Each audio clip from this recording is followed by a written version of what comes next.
పంచారామాల్లో ఒకటైన ద్రాక్షారామం ఆలయానికి భక్తులు పోటెత్తారు. మహాశివరాత్రి సందర్భంగా భక్తులకు ప్రత్యేక ఏర్పాట్లు చేశామని, క్యూ లైన్లో ఇబ్బందులు లేకుండా పాలు, మంచినీరు అందుబాటులో ఉంచామని ఆలయ ఈవో చెప్పారు. అన్నప్రసాద వితరణతో పాటు ఆవు పాలు, పెరుగు భక్తులకు అందిస్తున్నామని అన్నారు. మరిన్ని వివరాలు మా ప్రతినిధి రాజేష్ అందిస్తారు. మహాశివరాత్రి పర్వదినాన్ని పురస్కరించుకుని ఈరోజు తెల్లవారుజాము నుంచే ప్రముఖ శివక్షేత్రాలన్నీ కూడా భక్తులతో కిటకిటలాడుతున్నాయి. హరహర మహాదేవ శంభో శంకర్ అనే నినాదంతో శివాలయాలన్నీ మారుమోగుతున్నాయి. ప్రస్తుతం మనం ద్రాక్షారామంలో ఉన్నాం. ఇక్కడ ఈ టెంపుల్ ఈవో తారకేశ్వరరావు మనతో ఉన్నారు. ఆయన అడిగి మరిన్ని తెలుసుకునే ప్రయత్నం చేద్దాం. సార్ చెప్పండి, భక్తులకు ఏర్పాట్లు ఏ రకంగా చేస్తారు? ఓం నమ శివాయ. శ్రీ మాణిక్యమ్మ సమేత భీమేశ్వరం దేవస్థానం ద్రాక్షారామ. శ్రీ స్వామివారికి మహాశివరాత్రి సందర్భంగా సుమారు 60 నుంచి 80 వేల మంది భక్తులు వస్తారని చెప్పేసి అంచనా వేయడం జరిగింది. పోలీస్ డిపార్ట్మెంట్ వారి సహకారంతో ఈ అంచనాలకు తగ్గట్టుగా మేము క్యూ లైన్లన్నీ కూడా ఏర్పాటు చేసుకోవడం జరిగింది.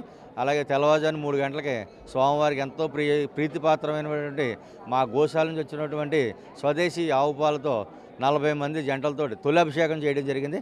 అనంతరం 4 గంటల నుంచి మిగిలిన అందరికీ కూడా మేము దర్శనాలు, అభిషేకాలు కూడా అలౌ చేయడం జరిగింది.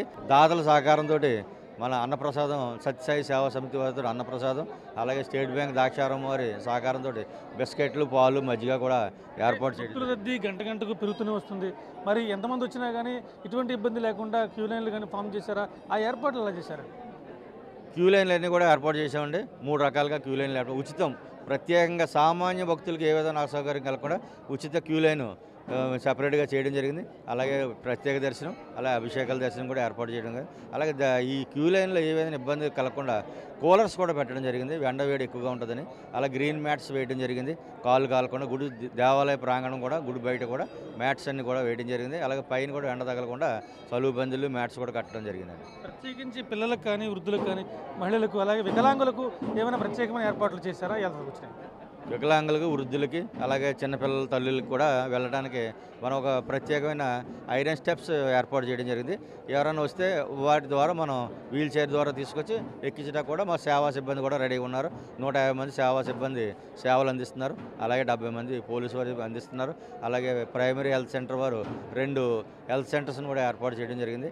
అలాగే ఆయుర్వేదిక్ వారు కూడా ఆయుర్వేద మెడిసిన్స్ కూడా ఇక్కడ ఏర్పాటు చేయడం జరిగిందండి. ఏ విధమైన అసౌకర్యం కలగకుండా అన్ని ఏర్పాట్లు చేయడం జరిగిందండి. చూసుకుంటే ద్రాక్షారామంలో భక్తుల కోసం ప్రత్యేకమైన ఏర్పాట్లు చేసాం. దేశంలో ఎక్కడ లేని విధంగా ఆవు పాలతో పెరుగుతూ భక్తులకు అన్నప్రసాద వితరణ కొనసాగిస్తున్నాం. ఎంతమంది భక్తులు వచ్చినా కానీ ఎటువంటి ఇబ్బందులు లేకుండా ప్రత్యేకమైన భారీ క్యూ లైన్లు ఏర్పాటు చేసాం. అలాగే మహిళలకు కావచ్చు, వృద్ధులకు కావచ్చు, వికలాంగులకు కావచ్చు ప్రత్యేకమైన ఐరన్ మెట్లు సిద్ధం చేసాం. ఎటువంటి ఇబ్బందులు లేకుండా పూర్తి స్థాయిలో ప్రశాంతంగా వచ్చి భక్తులు దర్శనం చేసుకోవాలని చెప్పి ఈవో కోరుతున్నారు. కెమెరామెన్ రవిశంకర్తో రాజేష్, బిగ్ టీవీ, ద్రాక్షారామం.